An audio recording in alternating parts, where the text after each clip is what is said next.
everyone. Today we're talking to Kitty Martone, and she is also known as the Healthy Gut Girl. So today's interview is going to be a little bit different because we're going to talk about the community that lives inside of you. So how strengthening your gut can help you with your intuition and a whole lot more. So we've been eagerly awaiting talking to Kitty. Hi. Hi. Welcome. Thank you. I'm so excited to be here.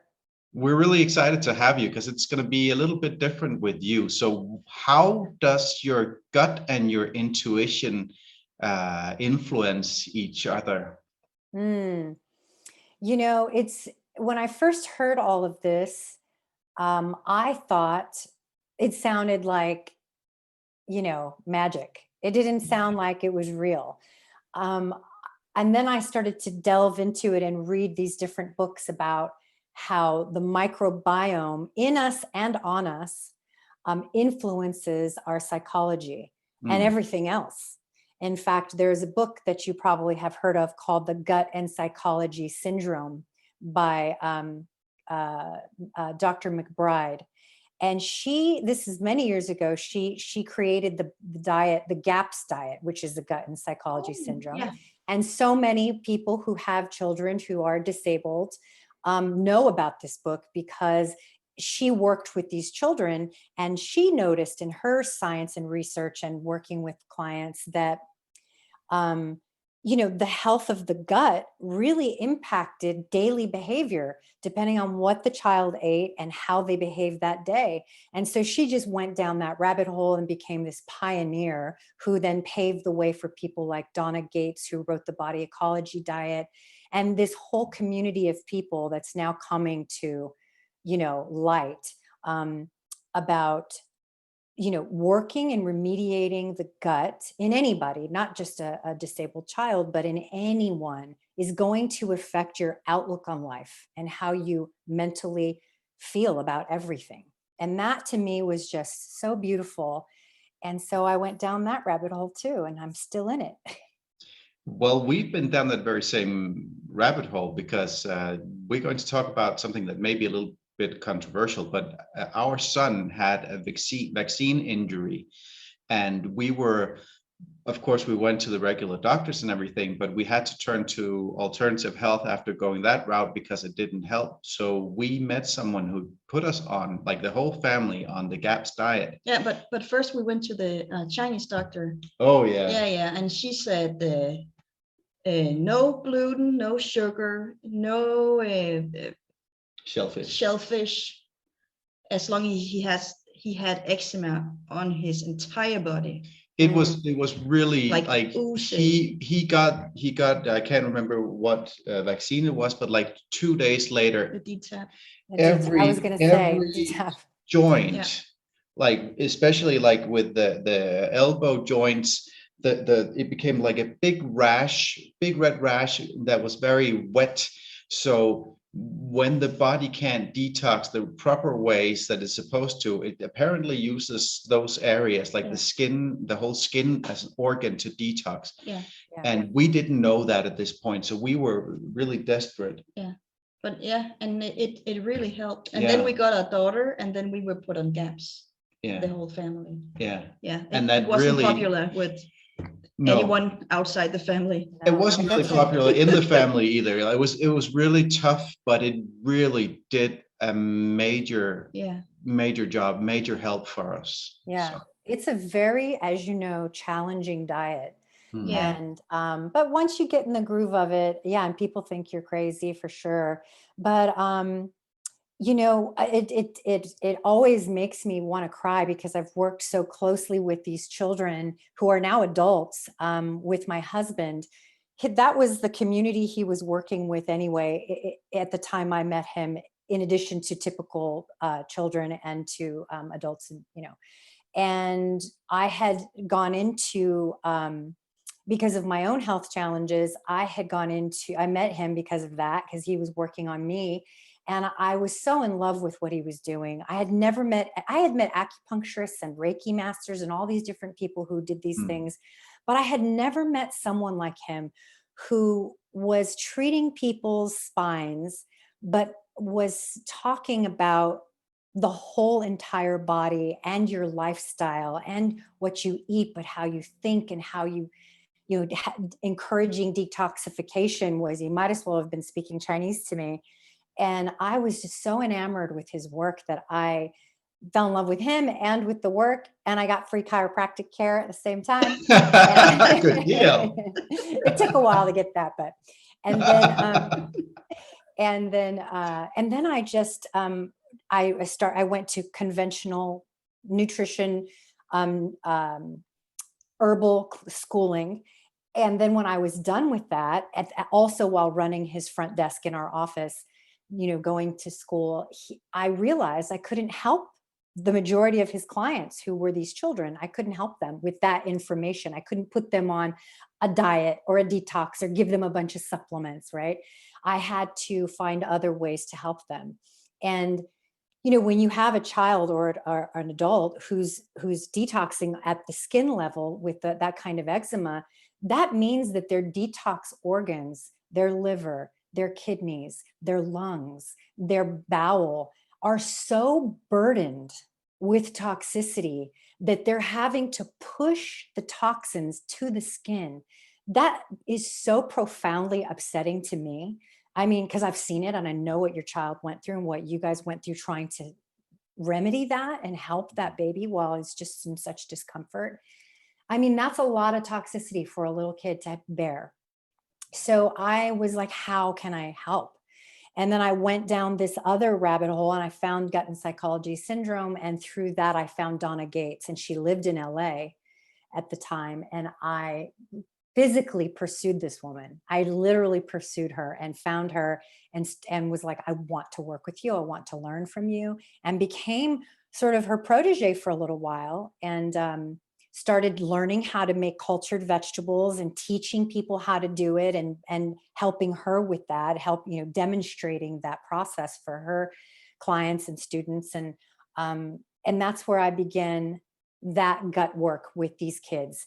And then I was able to hide the juice from sauerkraut and give it to the child like medicine, and not like trying to, feed a child a smoothie who only has 3 things on their diet to begin with, right? And now you're trying to give that child a green smoothie, and all they eat is chicken nuggets, juice boxes, and maybe some goldfish crackers, and that's all they'll eat. You cannot get them to eat anything. And I'm just giving an example, of course. Yeah. And then how do you change that child's diet when that child is autistic or has some kind of other disorder that they will starve themselves because they don't like the texture of the smoothie, and there's nothing you can do. So we would get these little, syringes and put sauerkraut juice in it and put it at the back of their throat and squirt it in, or put it in their G tube or something. And we started seeing miraculous things happen, and I mean, that's just one little story. There's so many other stories and detox methods like mud therapy and mud packing and, hyperbaric chambers and all these methods of healing that you can help the child with. But it was a remarkable time. And I had never heard of vaccine injuries, but come to find out that I think I was also a victim of that as a child, because I was overly vaccinated because my father was in the military and we traveled a lot. So I recognized these gut issues that I had, and behavioral disorders and inability to focus, and inability, ADD, ADHD, all these things that I suffered from. I couldn't tell time until I was in junior high school. I couldn't tie my shoes until I was already, way older than I should have been tying my shoes. And I was recognizing these things in myself and seeing these children go through it, and thought there's something to these children who were being paid on trust by pharma, by Merck, by Pfizer. They had won these trusts because you couldn't sue them. So they had to file a claim, and you had to go through extensive amount of proving that happened because of the injury, because of the vaccination. It had happened because. And a very small percentage of people would win those cases. And then they were being paid to go to this facility where we were working at the time. And this is 10, 15 years ago. They were being paid to go, and they were from all over the world. They would come and get these treatments. They would get occupational therapy, this sound treatment and texture, learning how to eat, use their mouth, use their motor functions. It was a beautiful place, but not everyone was vaccine injured there, but there was a large percentage of them, and you just never heard about them. And the stories, and some of them were there that weren't on trusts. And these injuries had destroyed their lives. They were doing fundraising and just to get their child to this center so that they could get therapy. And the whole family was impacted by this. Yeah. Yeah. So the fact that this is happening now with COVID and the jabs now, and how they have not shut down these vaccines yet, with the amount of side effects that are showing up, when in the past, prior to COVID, any vaccine would have, the swine flu vaccine was completely shut down for 25 injuries. Yeah. 25. Yeah. And this is already in the hundreds of thousands of millions. If not millions, because only 1% of that is being reported. Yeah. So it is hard to wrap our heads around what's happening right now. And it's extremely. Yeah.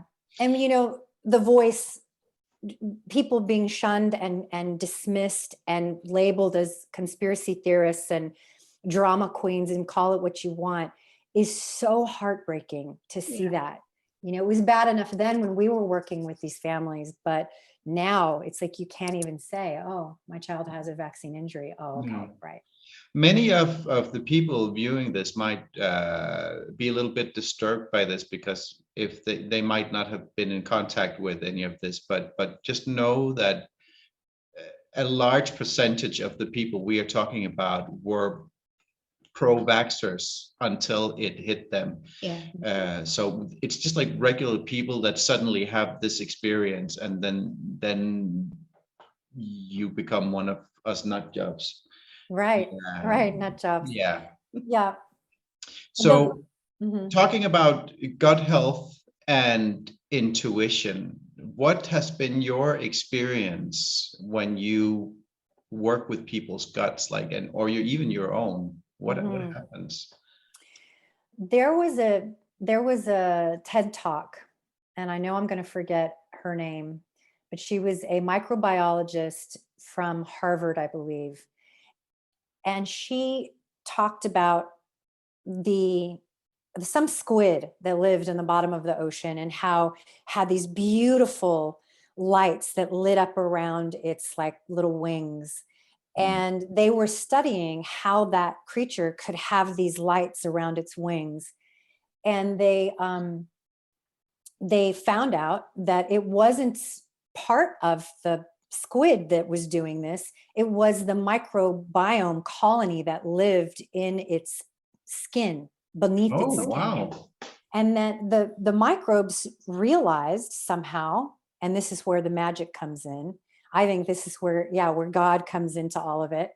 The microbes are like, if we can figure out a way to attract prey to this squid, then the squid will eat more, and then we will thrive. And so over evolution, this happened. I don't know how long, but who knows, maybe overnight for all we know. And it created this thing, and they said, wow, these are the microbes.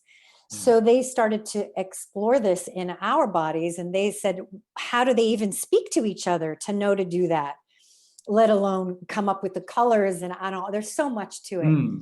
But they came up with this, they figured out that it was a chemical language called Quorum Sensing, right? And this language is done by all microbes, all of them, the pathogens, the good ones, the bad ones, all of them speak to each other in this type of quorum sensing. It's like a chemical language. And so on us, it's the same thing. The microbes in our eyes, on our eyelids, and the microbes on our toenails and the microbes in our colon, they all talk to each other. So when I go to take a antibiotic, all of the microbes are like alert, and they all speak to each other and start to launch a defense against this and protect the good guys and send forth the bad guys, the guys that we can, stand to lose.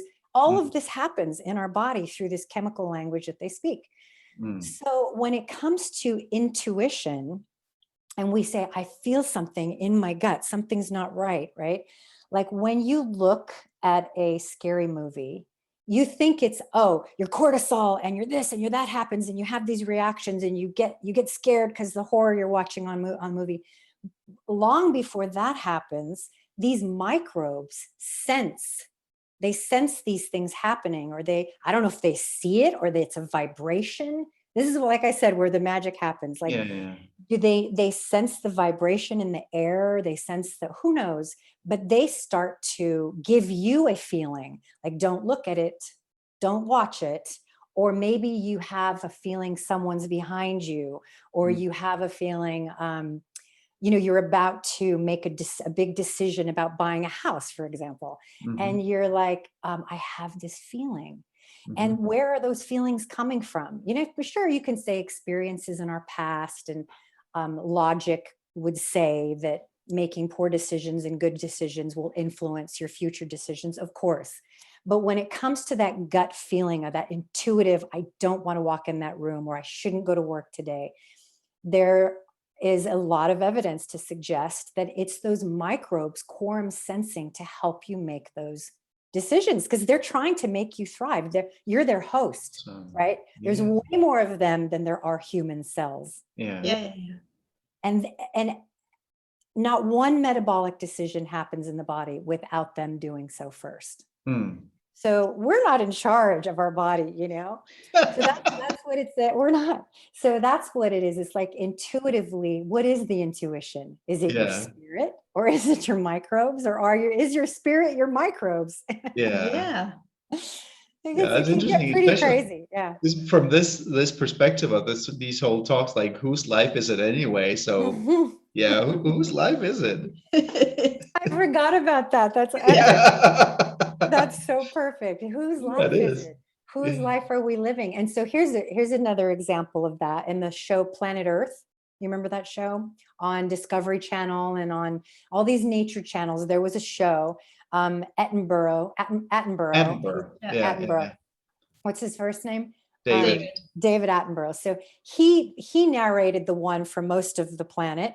And Sigourney Weaver of Aliens, the movie Alien, she narrated the one for America. But anyway, that has nothing to do with anything. It's just an interesting fact. So David Attenborough, so the one episode is in the jungle floor of the Amazon. I think it's called the jungle floor. And they have this colony of ants, and the colony is growing too large. And so this fungus spores onto the colony and infects one of the ants. The ant starts acting crazy. Some of the worker ants grab him. They carry him out of the colony so he doesn't affect the rest of them, although some of them did get affected and die. He just is driven. Like, whose life is it anyway?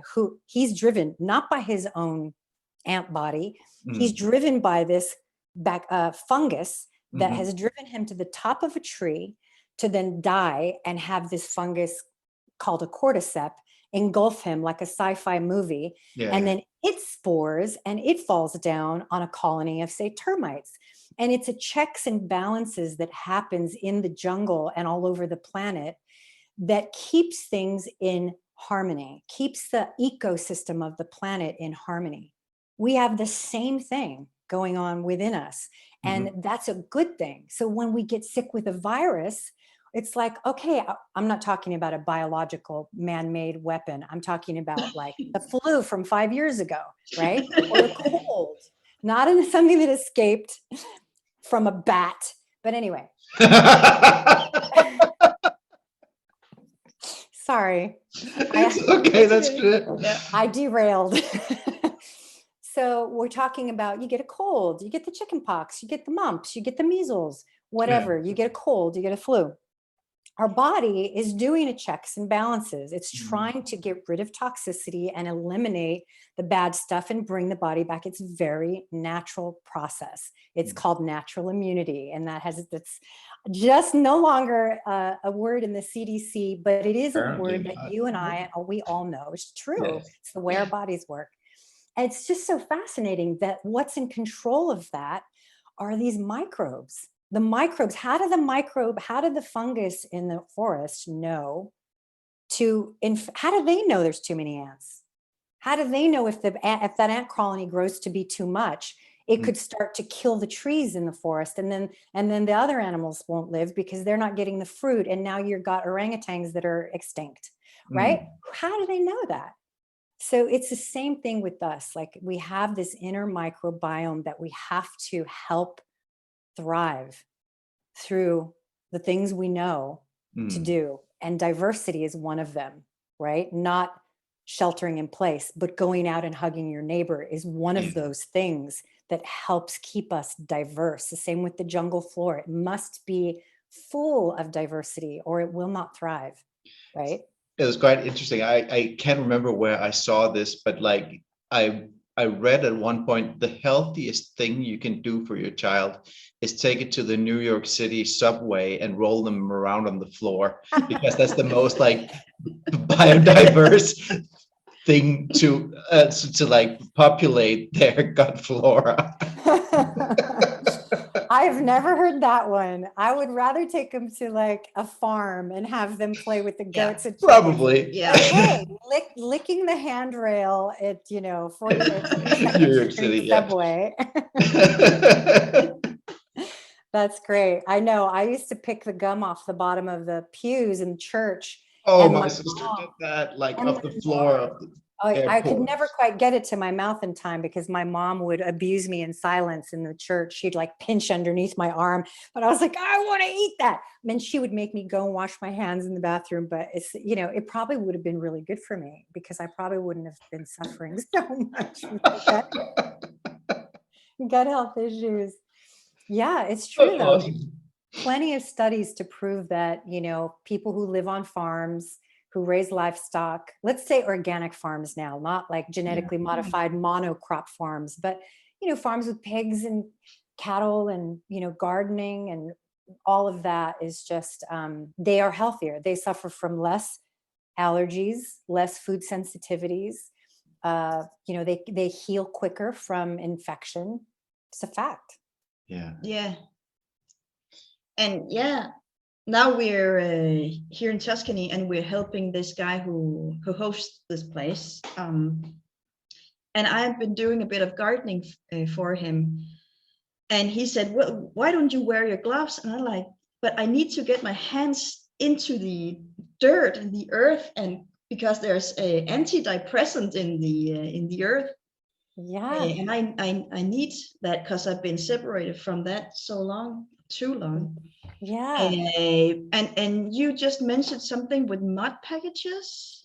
Oh, mud packing. Yeah. Tell me a little bit about I quickly about that, like getting your hands in is, I always would say before COVID, when I would demo making cultured veggies, when you can buy them, of course, at the store, but if you make them yourself and you do it with your family and your dog in the room and you've got your kids and everybody's got this big bowl squeezing the cabbage together, you can wash your hands before, sure, and just get all your microbes into the vegetables, because those microbes know that don't ask me how, they know you're going to eat that cabbage. They know that they need the sugars from that cabbage to thrive and that you're going to eventually consume that. So when you shut that jar up to lacto ferment that jar of cabbage, they eat all of the, sucrose, the fructose, all the different sugars and things that are in the cabbage, and they break it down.